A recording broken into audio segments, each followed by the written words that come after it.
There is a truth that you carry in your chest that hurts so much that you would rather die than admit that it is there. A truth that you bury under layers and layers of distractions, relationships, work, alcohol, food, sex, anything that makes the silence go away. Because in the silence, that truth screams, and the scream is so loud that you can't bear it. So you run.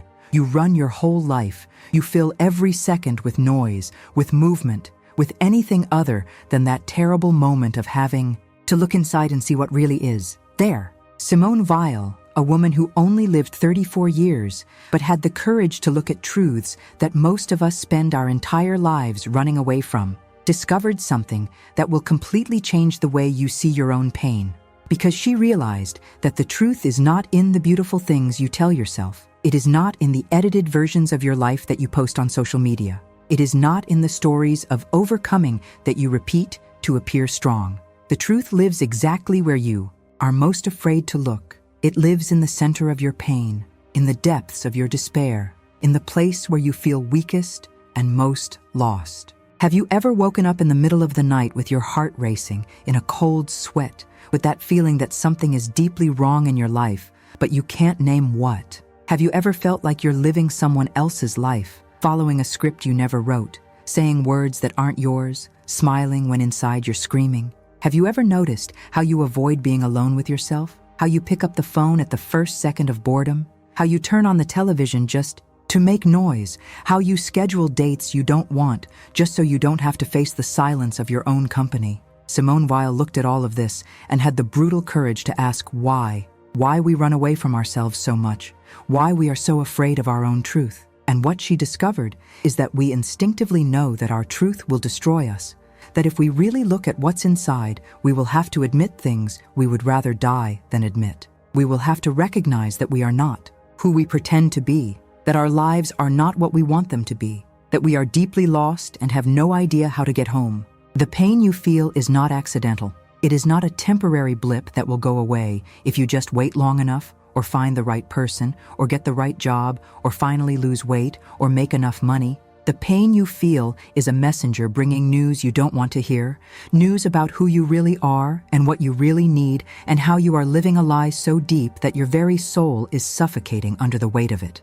Well, was not a teacher of cheap optimism, she was a witness to the naked truth. She looked at human suffering without blinking, without looking away, without trying to soften or explain or find a positive side. And what she saw deep down in the darkest place where no one wants to go was something so true that it completely changed what it means to be alive. Because she realized that the truth is not what you think you know about yourself. It is not the story you tell. It is not the identity you built brick by brick over the years. The truth is what remains when all this falls apart, when the masks fall, when you no longer have the strength to pretend. And if you feel that these words are touching something inside you that you didn't want to be touched, something that hurts, but at the same time brings a strange relief to finally be named, then subscribe to this channel now, because we will dive together into places that most people are afraid to even admit exist. We will look at truths that Simone Weil had the courage to face, and you won't want to miss what comes next, because what she discovers about where truth really lives will turn everything you thought about pain and growth and what it means to be human upside down. And maybe, just maybe, you'll finally stop running from the only place where your salvation can be found. Do you know what the first lie we tell ourselves is? The lie that we are fine, that everything is under control, that we are functional and well-adjusted and capable of dealing with life. And that lie is so fundamental, so deeply ingrained, that most of us never question it, never stop to think if it's true, just keep repeating it day after day until it becomes who we are. Simone Weil grew up in a family of French Jewish intellectuals at the beginning of the 20th century. Her mother was a doctor, her father was a doctor, her brother André was a mathematical prodigy who everyone said would be one of the great geniuses of his generation. And there was Simone, the younger sister, looking at this brilliant brother and thinking, I thought she would never be anything compared to him, that she was stupid, incapable, unworthy of even existing in the same family.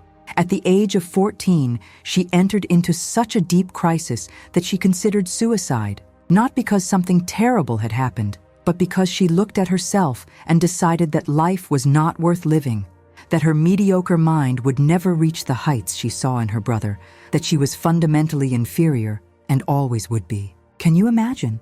A 14-year-old girl, brilliant by any objective standard, thinking about killing herself because she wasn't a genius like her brother? But here's what Simone Weil understood later, understood in a way that few of us can understand. She realized that that pain, that despair, that feeling of total inadequacy was not a problem to be solved. It was a door to be walked through, because on the other side of that door, there was truth. Truth about who she really was when she took away all the comparisons, all the expectations, all the weight of having to be someone special. The pain you feel now, whatever it may be, loneliness that eats you up inside, fear that you will never truly be loved, feeling that you wasted your life and now it's too late to change, shame for who you became when you promised yourself you would be different. This pain is not your enemy. This pain is the only thing that is telling you the truth in a world full of lies. But here's the problem. We don't want the truth. We want comfort.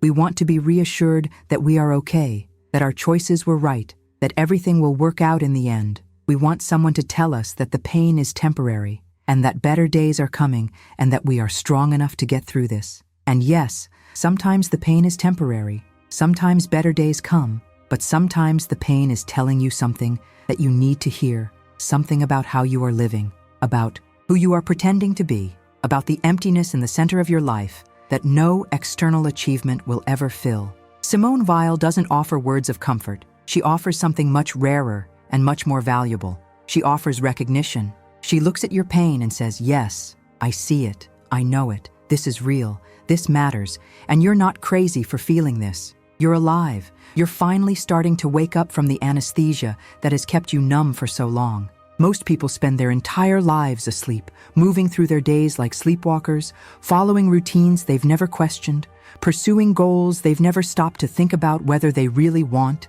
systematically avoiding any moment of genuine reflection, because deep down they know that if they stop to look, they'll have to admit things they'd rather not admit. You work a job. You hate to buy things you don't need to impress people who don't care. You're in a relationship that died years ago, but you continue because you're afraid of being alone.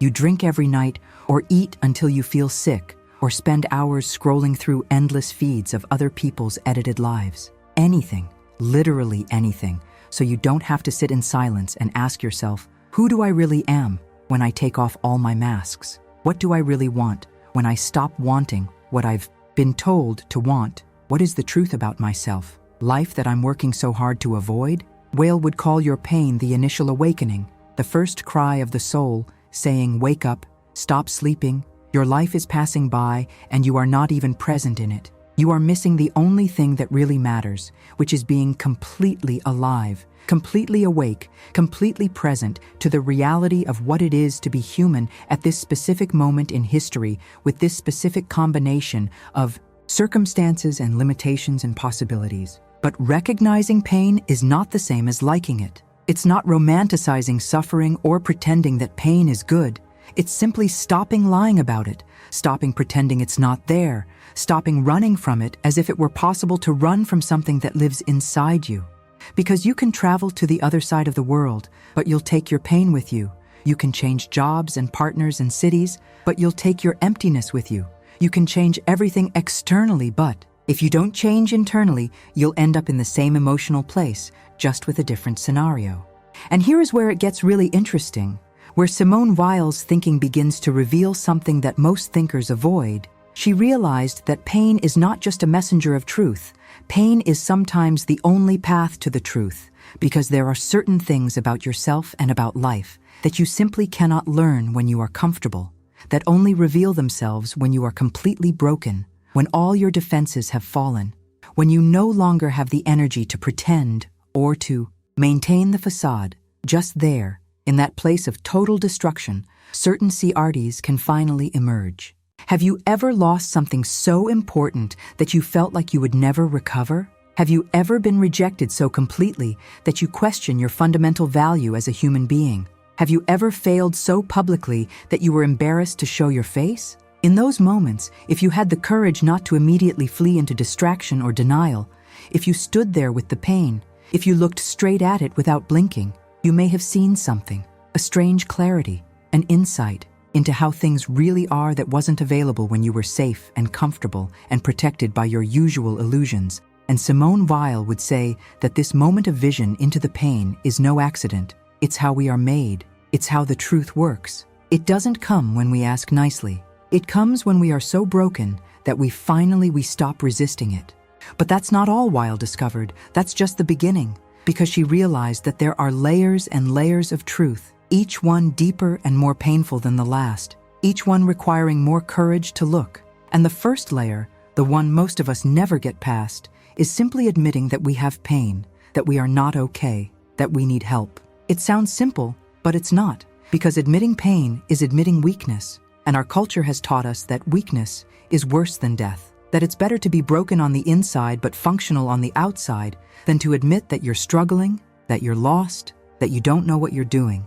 Simone Weil started having severe headaches when she was a teenager, pain so intense that sometimes she couldn't think, she couldn't read, she couldn't do anything but lie in the dark and wait for it to go away. And those pains never went away. They stayed with her for the rest of her short life, a constant presence, a physical reminder that something was wrong, something was broken, something hurt in a way that couldn't be fixed. And here's the interesting thing. Weil didn't try to hide these pains. She didn't pretend they didn't exist, but she also didn't let them define her completely. She learned to live with them, to keep thinking and writing and acting even when she was in agony. And from that experience, she extracted an insight that's worth 1,000 self-help books. She realized that you don't have to be well to live fully. You don't have to be healed to be useful. You don't have to have solved all your problems. To contribute to the world, you can be broken and yet be alive. You can be suffering and still be present. You can carry constant pain and still find moments of beauty and truth and connection. But be careful. This is not a motivational message about overcoming adversity. It is not an inspirational story about turning lemons into lemonade. It is something much more radical and much more honest. Weil is saying that sometimes the pain doesn't go away. Sometimes the broken doesn't fix. Sometimes you will have to learn to live with a hole in the center of your life, and not just live, but live well, live fully, live in a way that matters. The second layer of truth that Weil discovered is that pain reveals what really matters by separating it from what we thought mattered. When you're comfortable, it's easy to worry about trivial things, about status and appearance and what other people think. But when you're in real pain, pain that threatens to destroy you, it suddenly becomes crystal clear what matters and what doesn't. Suddenly you realize you've spent years worrying about things that don't make any difference while ignoring the only things that really do. Weil worked in Renault factories for almost a year, from December 1934 to August 1935, not because she needed the money, she came from a comfortable family, but because she wanted to understand what it meant to be an industrial worker. She wanted to feel the oppression she read about in books. She wanted her philosophy to be based on real experience, not on abstract theory. And what she discovered there, on the assembly lines, doing repetitive, brutal, and dehumanizing work hour after hour, day after day, was a form of suffering that she had never imagined. It wasn't just physical pain, although there was a lot of physical pain. It was something worse. It was the feeling of being reduced to a thing, a tool, a cog in a machine that doesn't care if you live or die. It was feeling your humanity being systematically crushed under the weight of work that doesn't recognize you as a person, but just as a pair of hands to perform a task. Will called this experience affliction, and she carefully distinguished between ordinary suffering and affliction. Suffering hurts, but affliction destroys. Suffering may even ennoble, but affliction degrades. Suffering leaves the person intact on some fundamental level, but affliction attacks the soul itself. It makes the person feel less than human, mana, less than worthy of existence. And Weil realized that this kind of affliction was far more common than society admitted. That millions of people lived under this weight every day, working in jobs that treated them like objects, trapped in situations that denied their basic humanity, and that most philosophers and thinkers had never really understood this because they had never experienced it. They wrote about suffering from the comfort of their offices, but had never felt what it was like to have your soul systematically crushed by economic necessity. And here's the third layer of truth that can only be seen in deep pain. Weil realized that the way society is organized is fundamentally based on denying certain painful truths about the human condition. The truth that some have power and others do not. The truth that some are born into circumstances that put them at an advantage and others are born into circumstances that condemn them from the start. The truth that much of the suffering in the world is not accidental, but is a direct result of how we choose to structure our societies, who we choose to value, and who we decide discard. When you're comfortable, it's easy to believe in meritocracy, to believe that people get what they deserve, that the rich are rich because they worked hard, and the poor are poor because they didn't work hard enough. But when you're on the factory floor, when you see good, hard-working people being destroyed by a system that doesn't care about them, when you feel firsthand what it's like to be treated as disposable, that comfortable lie becomes impossible to maintain. Simone Weil could have gone back to her comfortable life after the factory experience. She could have written some critical articles and moved on. But she didn't do that. She allowed that experience to fundamentally change her. She carried that suffering with her for the rest of her life. She never forgot what she felt. She never allowed it to become just abstract memory, and it completely changed her philosophy. It changed what she thought about God and the soul and the purpose of life. Because she realized that any thought that doesn't take into account the reality of human affliction, any philosophy that does not recognize the weight that millions carry every day, is fundamentally inadequate, is beautiful perhaps but not true, is comforting perhaps but is not honest. Can you see how this connects to your own pain? Whatever suffering you are carrying, it is showing you something about reality that you couldn't see when you were comfortable. It is forcing you to question assumptions that you never questioned. It is revealing truths about yourself and the world that are painful but necessary. And the question is not whether you will accept these truths. The question is whether you will have the courage to look at them without looking away, without immediately seeking consolation or distraction or explanation that makes the pain make sense in a palatable way. Weil doesn't offer palatable explanations. She offers naked truth, and naked truth hurts. It hurts like surgery without anesthesia, but the alternative is to keep living in the lie, to keep pretending that everything is fine when it isn't, to keep avoiding the only issues that really matter because they are too scary to face.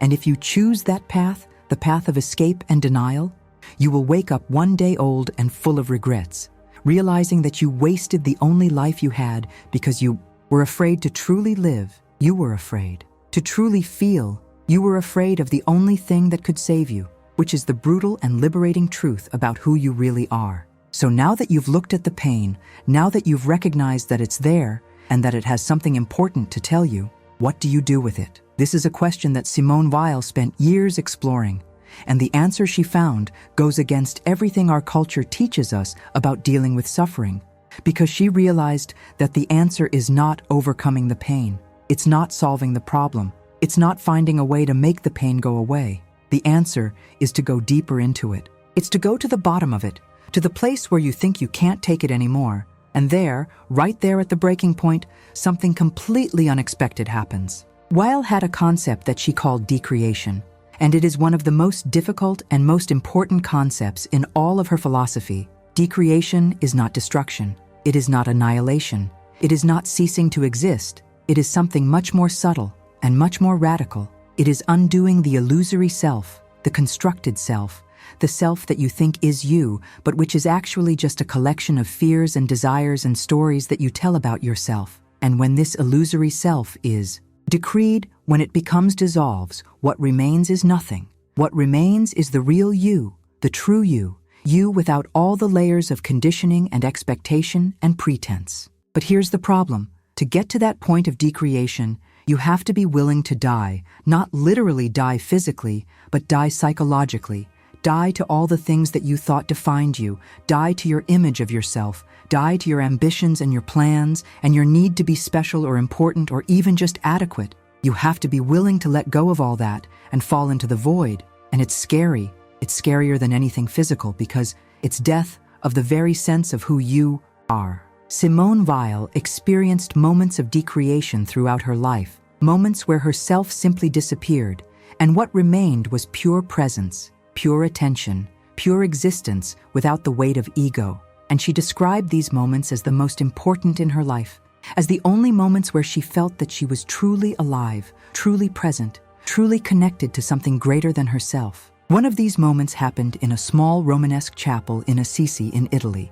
Weil was visiting the city in 1937. She entered the chapel alone and was suddenly overcome by something that she was only able to describe later as the presence of Christ. She was not Christian at the time. She came from a secular Jewish family and had deep skepticism about organized religion.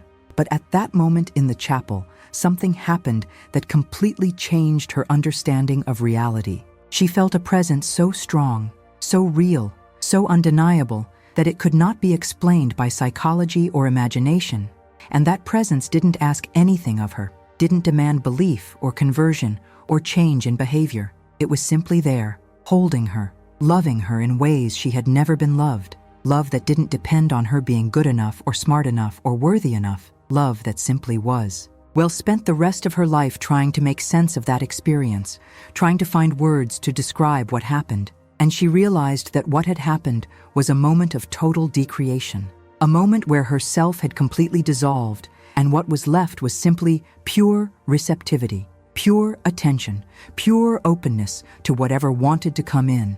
And because she had created that empty space, because she was not full of herself and her needs and her desires, something greater was able to come in, something she called grace, something that cannot be sought or conquered or won, but can only be received when you finally stop trying to get it. And now we are getting to the heart of what Simone Weil discovered about pain and truth. She realized that pain can be the most important teacher because pain forces decreation. When you are truly suffering, when the pain is so great that you can no longer keep up the facade, when you are so broken that you no longer have the energy to pretend to be who you are not, at that moment, the illusory self begins to dissolve. Not because you chose it, but because you simply can no longer maintain it. And in that space that opens up, in that void that pain creates, truth can finally enter. But here's where I need to be completely honest with you, where I need to admit something that most spiritual writers won't admit. This process is brutal. It's absolutely brutal. It's not pretty. It's not an elevator. It's not something you'll want to put on a motivational poster. It's feeling like you're dying inside. It's waking up every day not knowing who you are. It's losing all the references you use to navigate the world. It's being suspended in the void, not knowing if you're going to fall forever or if you're going to eventually touch down. Simone Weil went through multiple experiences of decreation throughout her life, and each of them broke her in different ways. The factory experience broke her illusions about class and social justice. The mystical experiences broke her illusions about autonomy and self-sufficiency. Her participation in the Spanish Civil War in 1936, where she joined the Republican forces but ended up injured in a boiling oil accident, broke her illusions about heroism and war. And each of these breaks was painful. Each one forced her to confront truths about herself and the world that she would rather not confront. And yet, and this is the crucial part, Weil did not regret any of these experiences, did not wish she had lived a more comfortable or safer life, because she realized that those shattering experiences, those descents into the abyss, were the only things that really mattered in her life, were the only moments where she felt that she was really alive and not just existing, where she was really present and not just passing time, where she was really looking at reality and not just her projections and fantasies about reality. So here is the first descent that Weil invites you to make, a descent to the bottom of his own pain, not to drown in it, not to get lost in it, but to see what's there, to find out what message it carries, to find what truth it's holding, because deep within your pain, deeper than you've probably ever had the courage to go, there is something waiting for you, something that can only be found there, something that will completely change who you are if you have the courage to go down there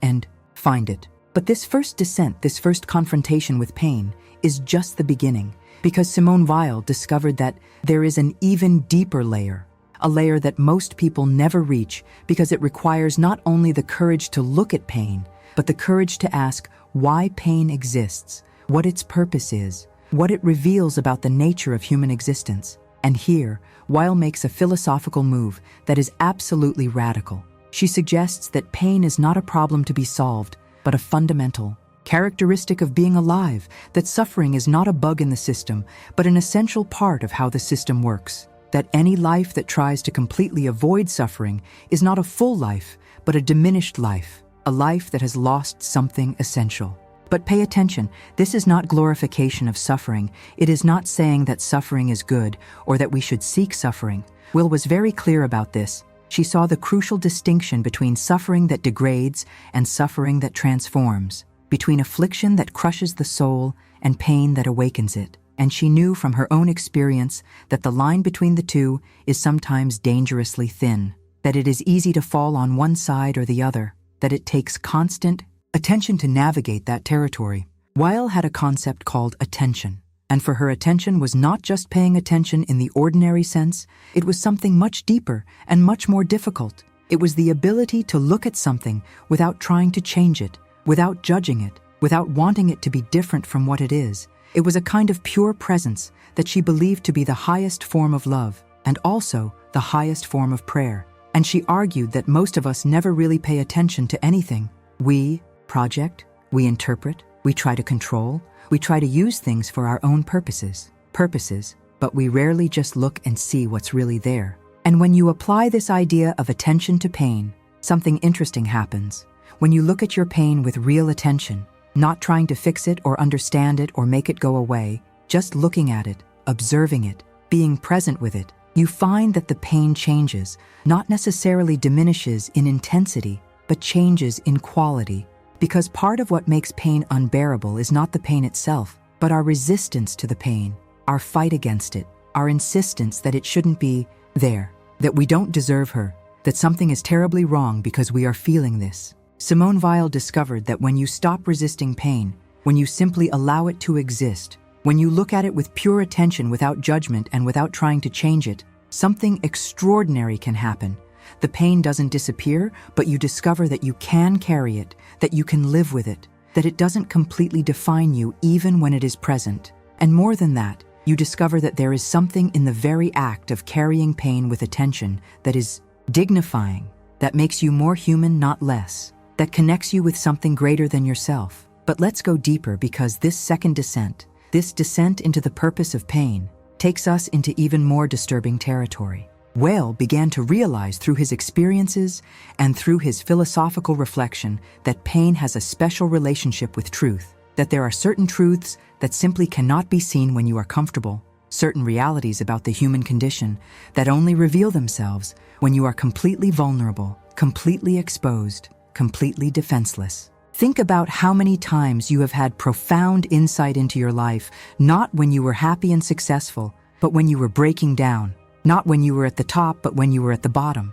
Not when everything was going right, but when everything was falling apart. There is something about suffering that clarifies, that cuts through all the comfortable illusions we hold about ourselves and the world, and forces us to see things as they really are. And Simone Weil would argue that this is the essential function of pain, not to punish or test, but to reveal, to show what really is, there when all the surface layers are stripped away. She went through an extraordinary experience during Holy Week in 1938 at the Abbey of Solesmes in France. She was there attending the liturgical services while suffering from one of her terrible headaches. The pain was so intense that she could barely concentrate on the words or the music. But precisely because of the pain, precisely because she was so vulnerable and so open, something penetrated through her in a way that would not have been possible if she had been comfortable. She later described that it was during those days of intense suffering that she had her first true experience of Christ's love,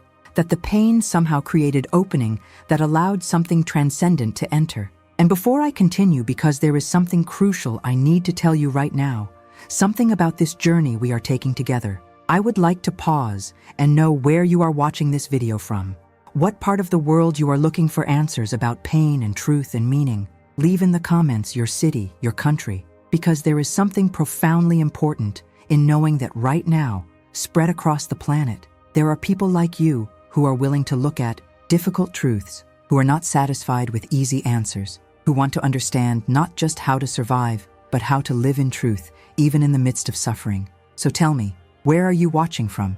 And now let's go even deeper. because we've reached the point where Simone Weil makes her most radical and most disturbing statement about pain and truth. Weil began to argue that there is a form of suffering that is absolutely necessary for spiritual development, not because God wants to see us suffer, not because there is some cosmic sadism at play, but because there are certain transformations of the soul that simply cannot happen without going through fire, without being broken and put back together, without experiencing the kind of psychological death she called decreation. And that third descent, that descent into the absolute necessity of certain kinds of suffering, is where most people retreat, is where even people who were willing to look at their pain and consider that it might have purpose, they say, no, I can't accept that. I can't believe that suffering is necessary. But Weil wasn't asking you to believe because it looked pretty or because it offered comfort. She was sharing what she had discovered through lived experience, through years of going down into your own abysses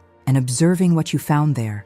And what she found was that there is transformation that only happens when you completely lose everything you thought defined you, when every external reference is removed, when every support is taken away, when you are left completely alone with yourself, with nothing to hold on to. And in that moment of total abandonment, in that moment where you think that it cannot continue, but somehow it continues, something in you changes irreversibly, something that cannot be changed in any other way. Weil saw this in the factories. She saw workers who had been so completely stripped of dignity that something in their souls had been fundamentally altered. And she realized with horror that modern industrial society was systematically creating conditions that produced this kind of destructive affliction.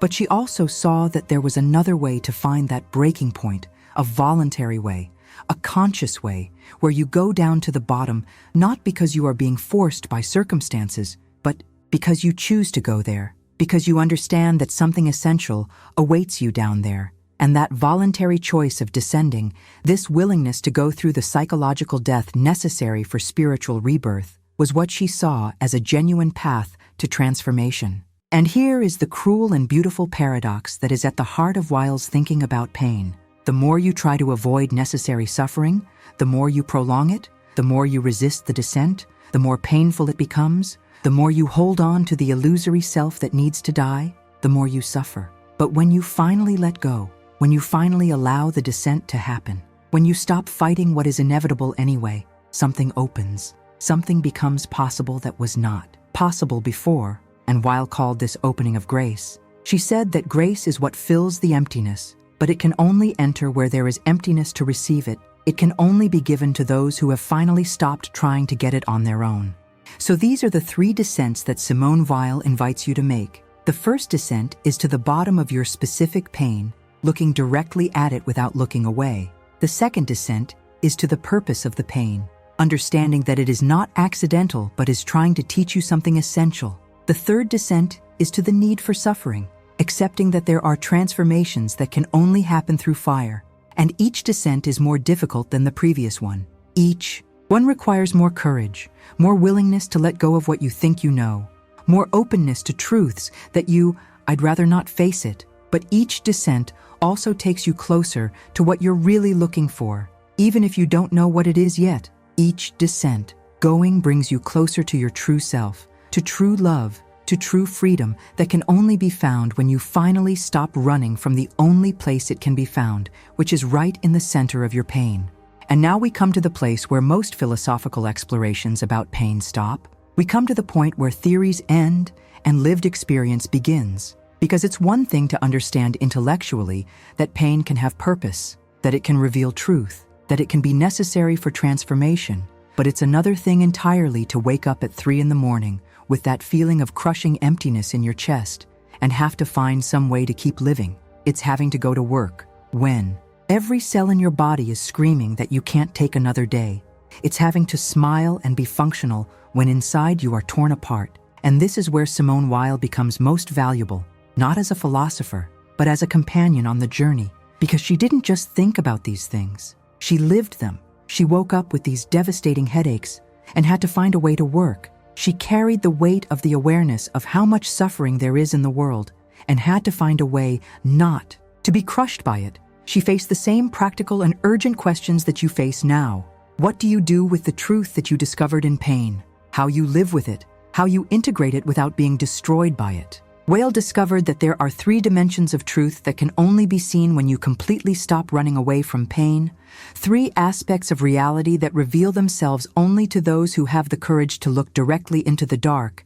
And the first dimension is that pain is a teacher. Each specific pain has come to teach you something specific that only it can teach. And the lesson is never the one you expect. It is never the one you want to learn, but it is always the one you need most. If you are suffering from deep loneliness, feeling that no one really knows or understands you, afraid of that, you will spend your entire life fundamentally alone. Simone Weil would say that this solitude has come to teach you that you do not need mediators for the divine, that the presence of God or the sacred or whatever you call that which is greater than you is different from human companionship, that there is a form of connection that does not depend on another person being physically present. And that solitude, when finally inhabited instead of fled, can transform into sacred solitude, in a space where you can finally find yourself without all the masks you wear when you are with others. If you are suffering from the loss of love, from the pain of having loved someone deeply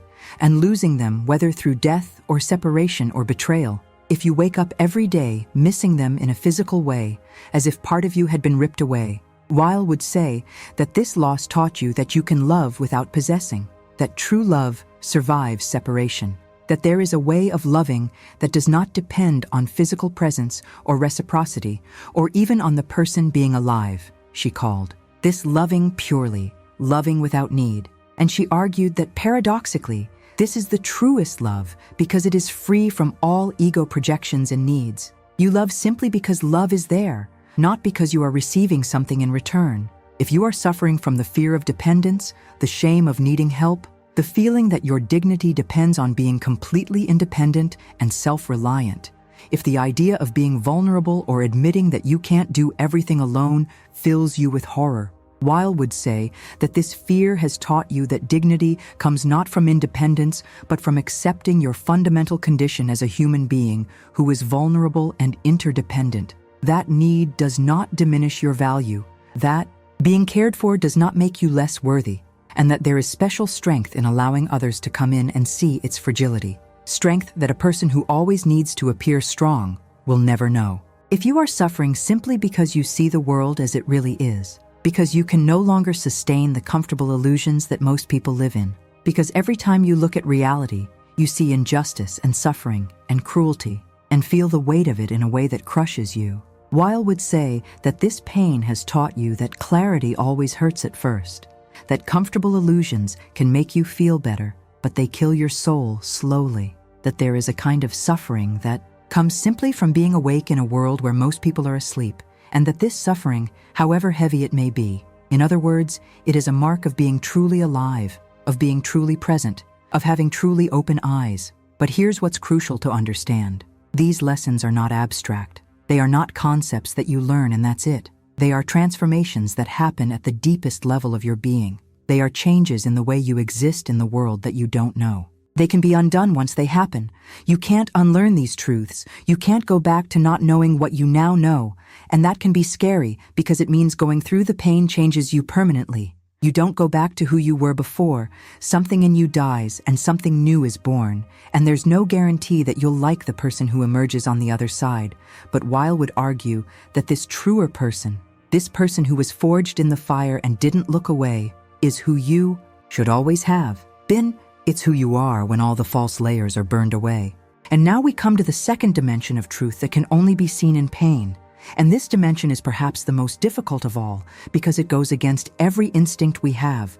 We'll discover that the issue is not overcoming or healing pain, but developing the ability to carry the truth without being crushed by it. It is about living with something that cannot be resolved. It is about finding a way to live fully even when there is a wound that never completely closes, and that is not resignation. Weil was very clear about this. Resignation is passively accepting what cannot be changed with a feeling of defeat. Consent is actively choosing not to fight what is with a feeling of dignity and even love. There is a subtle but revolutionary difference between the two.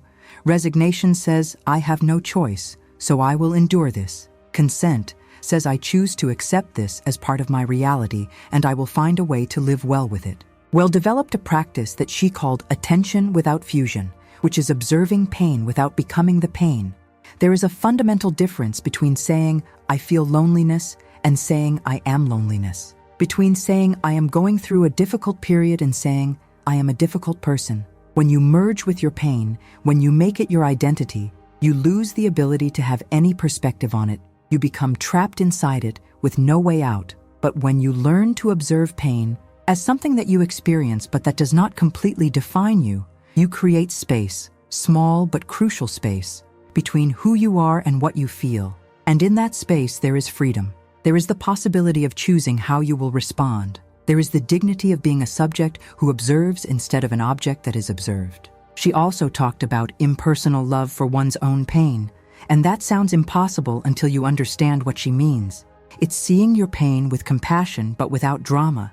It's treating it in the same way you would treat the suffering of a dear friend. You wouldn't minimize it. You would recognize that it's real and that it hurts. But you wouldn't amplify it either. You wouldn't keep telling and retelling the story of suffering in a way that makes it bigger and bigger. You would simply be present with it, recognizing it, supporting it with loving attention, but without losing yourself in it. And Weil discovered that when you can do this with your own pain, when you can love it without possessing it, when you can be present with it without being consumed by it, something extraordinary happens. The pain doesn't disappear, but your relationship with it changes completely. You discover that you can carry it with dignity, that you can live a full and meaningful life even when it is present, that it doesn't have to be an obstacle to everything you want to do and be. And there is also a practice that Weil called continuous decreation, because she realized that decreation is not a single event that happens once, and that's it. It is daily work. It is waking up each morning and having to let go again of the narrative that you built about your pain during the night. It is observing the stories that your mind tells about who you are and what your pain means, and gently but firmly letting them go. Allowing pain to simply be what it is today, without burdening it with the weight of everything that was yesterday, or fear of everything that could be tomorrow, and that it's exhausting. It's work that never ends, but Weil discovered that it's also work that liberates, because every time you release the narrative, you practice not identifying with history. You practice being more than the sum of your experiences. You practice existing without needing a fixed definition of who you are. The third dimension of truth that reveals itself in pain is perhaps the most mysterious and the most controversial. Weil started talking about grace, about moments where something unexpected happens, when you completely accept emptiness, when you stop fighting, when you finally surrender. But she was very careful about how she talked about this because she knew that it is easy to create false hope, to turn grace into a reward that you hope to get if you do everything right. And that was not her point. Her point is that grace by definition cannot be sought or earned or deserved. It can happen when you stop trying, when you create empty space through decreation, and then simply wait without expectation. Weil described his own experiences of grace with hesitation because, and she knew they sounded too extraordinary to be believable. She talked about moments where she felt a presence so real and so loving that it completely changed her understanding of reality, moments where pain she was feeling suddenly turned into something more. Not that pain disappeared, but that quality of it changed, as if it were being shared or carried by something greater than herself. And she insisted that these experiences were not the product of imagination or desire. They were real. They were gifts, given not because she deserved it, but simply because she had created space to receive them through her work of decreation and attention. And here Weil was absolutely honest about this. She also recognized that not everyone experiences grace in the same way, or at the same time, that there are people who do all the work of decreation and attention, and yet spend years in the dark with no relief, that there is no guaranteed formula, that you cannot force grace to happen no matter how much you practice or how much you deserve. And she had no easy answer for why some receive it and others don't. She just observed that it was so, that there was mystery at the heart of existence that could not be solved. Intellectually, it could only be accepted as part of what it means to be alive, what she could say with certainty based on her own experience, is that when you completely stop seeking relief, when you accept that you may spend the rest of your life carrying this pain, when you let go of all expectations that something will change, there is a possibility, just a possibility, but a real possibility, that something unexpected will happen, that light will appear where you only saw darkness,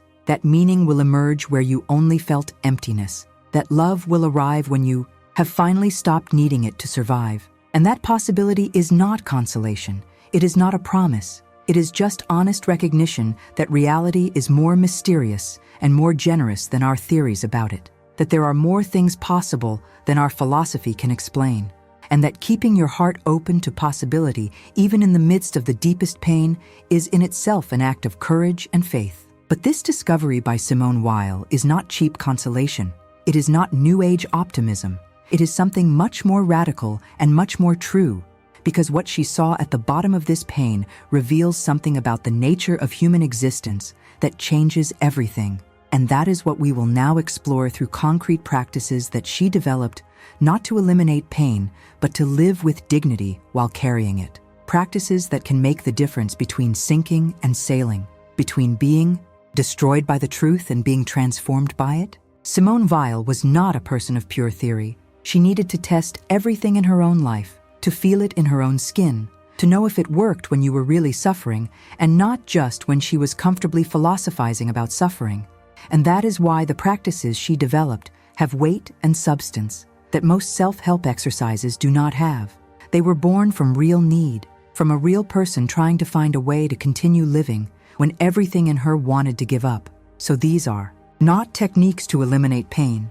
They are ways of being that make it possible to carry truth without being crushed. For her, and the first practice that Weil developed, she would call simply morning attention to pain. Waking up, and before you do anything else, before you pick up the phone or plan your day or try to distract yourself in any way, spend 10 minutes just noticing what hurts, not to fix it, not to understand it, just to see it clearly. She would say that pure attention is a form of acceptance that no words can express. It is silent recognition of, yes, this is here, this is real, this is part of my experience now.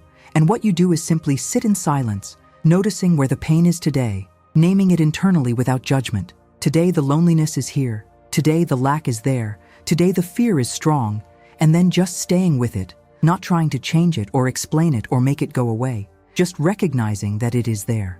And Weil found that this simple act of recognition, repeated day after day, begins to change something in the way you relate to pain. It stops being the enemy that you are constantly fighting against and becomes simply part of the landscape of your life, something that is there, but that doesn't necessarily dominate everything. The second practice she developed was attention to the beautiful in the midst of the ugly, when pain is absolutely unbearable, when you feel like you can't take another minute, finding something beautiful.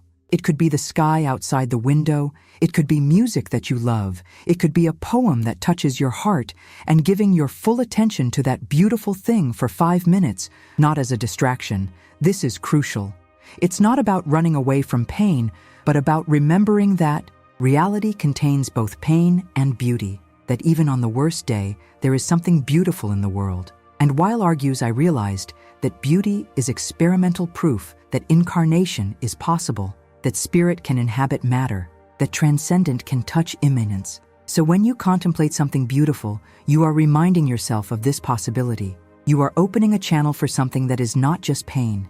And the important thing is to contemplate without analyzing, just looking, just listening, just allowing beauty to exist together with pain without trying to use one to eliminate the other. The third practice comes straight from the concept of decreation, Weil would call letting go of the narrative. Because your mind is constantly telling you stories about your pain.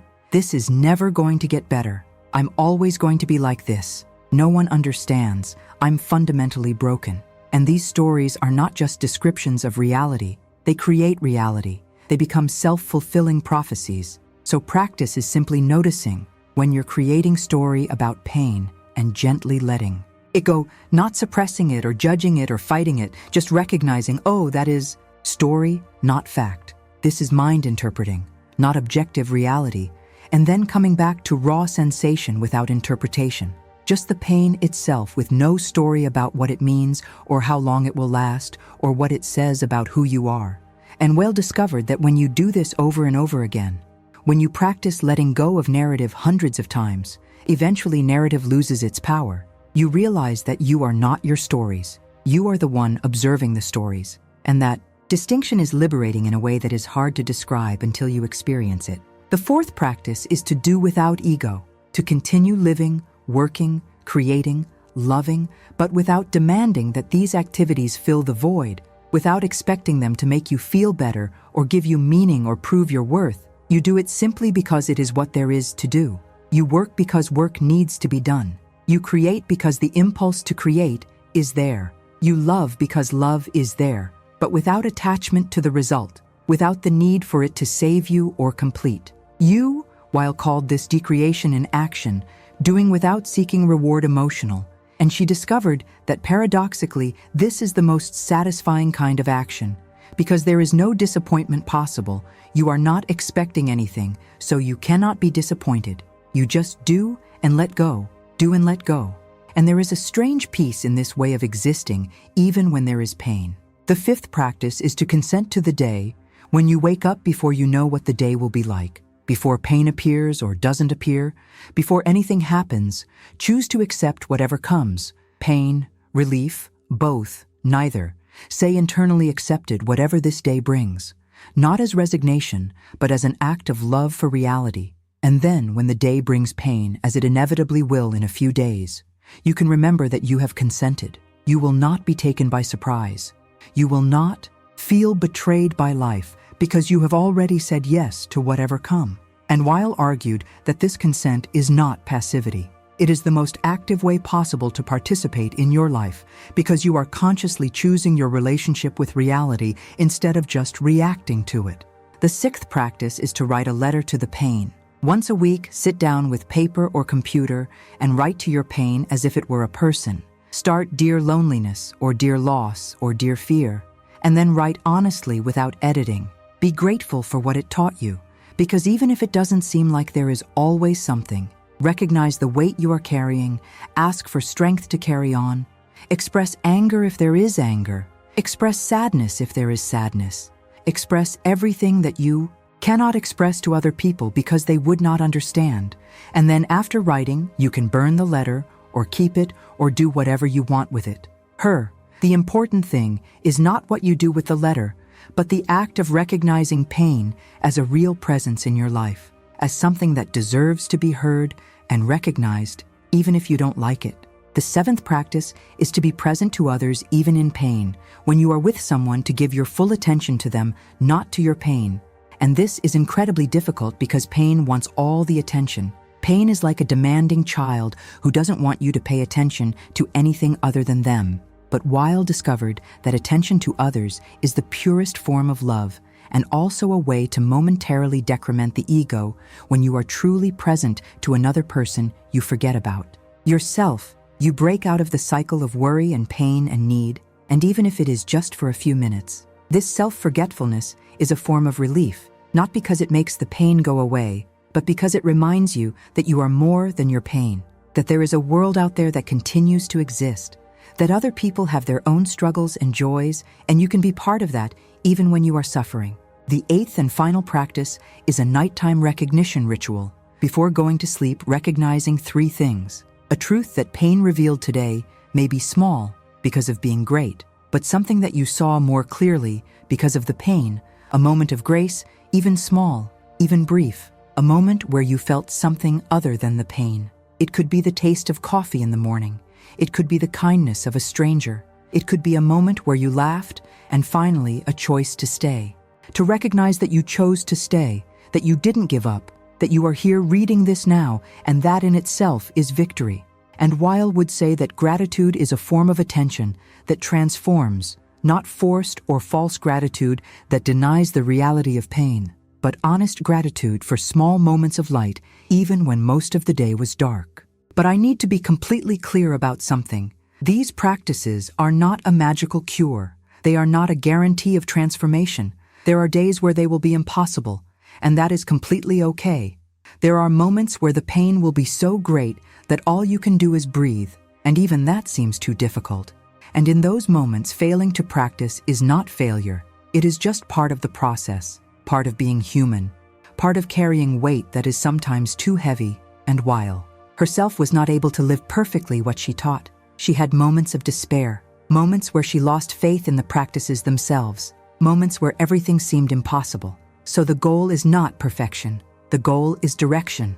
The goal is to keep returning to practices when you can, to keep trying even when you feel like it's not working, to keep choosing to look instead of running away even when looking hurts more than you thought possible. And now, having walked this journey together through pain, truth, and practices of coexistence, having gone down into the dark places where most are afraid to go, having looked at things we would rather not see, all that remains is to honor what you had the courage to face and recognize that this is not the end, but the beginning of a life lived with open eyes. Because you have come this far, you have stayed with me through these difficult words, through these truths that hurt, through this exploration of suffering that most would avoid, and that already says something about you. It says that you are one of the few people who has the courage to look directly at what hurts instead of continuing to run away. It says that you value truth more than comfort. It says that you are willing to go down into the dark if there is a possibility of finding something real down there. Simone Weil would spend her entire life looking for people like you, people who are not satisfied with easy answers, people who want to understand not just how to survive, but how to truly live. People who recognize that there is dignity in carrying the truth even when it weighs heavily. And she would say that you are not alone in this, that throughout history, there have always been those who have chosen the difficult path of attention and decreation over the easy path of distraction and denial, and that you are part of that lineage of truth seekers. And there is something profoundly important about that. The pain you feel, whatever it may be, is not a defect or a failure. It is a sign that you are alive, that you have not yet completely given up feeling, that something in you is still struggling to find truth amidst the chaos and confusion of the modern world. And Weil would say that this struggle is sacred, that this effort to keep looking even when it hurts is the most important work a human being can do, because it is through this work that the truth eventually emerges. It is through this willingness to descend that you eventually find what you were looking for, even though you never, in the terms I expected. The loneliness you feel is not a defect of your soul. It is a space where your soul can finally breathe without masks. It is a place where you don't need to pretend or perform or be someone you are not. And when you inhabit that loneliness instead of running away from it, when you allow it to be what it is without desperately trying to fill it with anything that makes silence go away, something impossible happens. You don't stop being alone, but you stop being lost. Loneliness turns into loneliness, and in loneliness, you can finally find what no company ever could give, yourself naked and true and complete. The love that is gone has not disappeared. It has just changed its form, and perhaps this new form is truer than the old form because now you love without expectation of return. You love without the need for possession. You love simply because love is there and does not need reason or reward. Simone Weil taught that to truly love is to consent from a distance. It is to allow the other to exist completely free, even in absence. And perhaps this painful absence is the purest form of love. Love that does not need an object because love itself has become enough. The fear you feel of dependence, of needing others, of not being fully self-sufficient, that fear is showing you something about human nature that modern society works hard to hide, that we are fundamentally human creatures.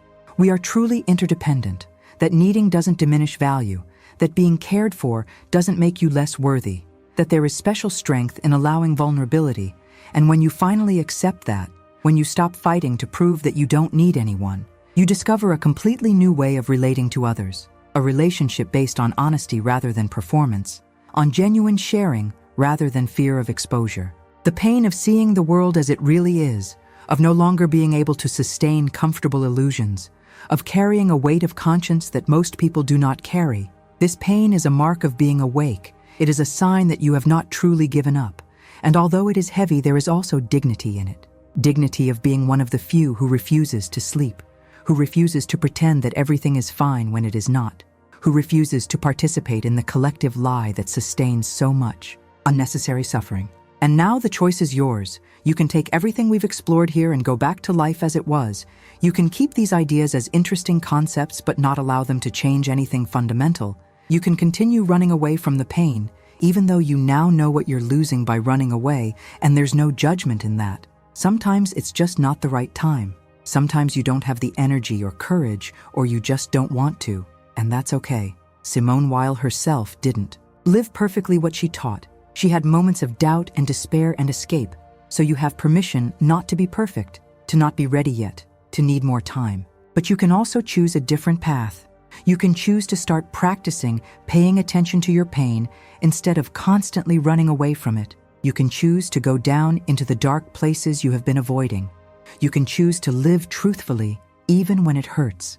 And if you make that choice, if you really start to live what we have explored here, your life will change in ways that you cannot predict now. You will lose things you thought were essential, and you will gain things you never knew were possible to have. You will die in certain ways and be reborn in others, and I cannot tell you, promise that it will be easy or that it will be worth it on the terms you expect. But I can promise you that it will be real, it will be true, it will be life lived instead of life wasted in constant flight from the only place where salvation can be found. And if you felt that something changed within you during these minutes we spent together, if some truth here resonated with a deep part of your soul that you barely knew existed, then leave a like on this video, because it shows me that these words are reaching those who really need them, those who have the courage to look at what hurts instead of continuing to run away, and subscribe to the channel so we can continue this journey of looking directly at the truth,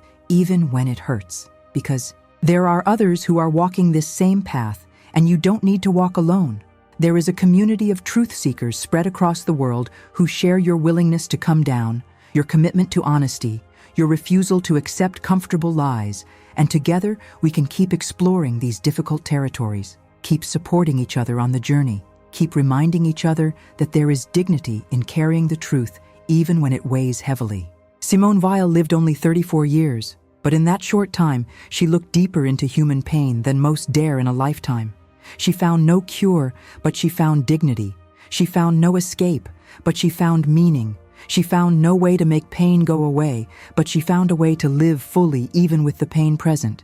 And perhaps that is what we are all really looking for. Not the absence of pain, but the ability to carry pain with truth, with attention, with love, to live lives that matter even when we are broken. To continue choosing truth even when lying would be more comfortable. To stay awake even when it would be easier to sleep. You are not alone on this journey.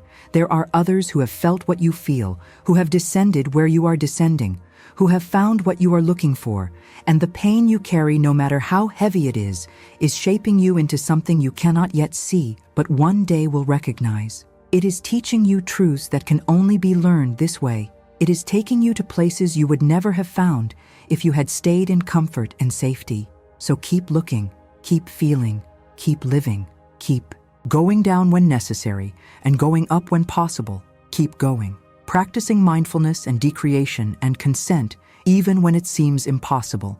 Because that's exactly what Simone Weil would do. That's exactly what she did. And ultimately, it's the only thing any of us can do. To keep walking towards the truth even when the path passes through the darkest valley. To keep choosing a new life. So when life chooses pain, keep loving reality even when reality hurts in a way that seems unbearable. Because at the bottom of that descent, in the center of that darkness, in the heart of that pain, there is something waiting for you. Something that Weil called grace, but that perhaps has no appropriate name. Something that can only be found by those who had the courage to go down there. And you have that courage, you always have, and now you know it.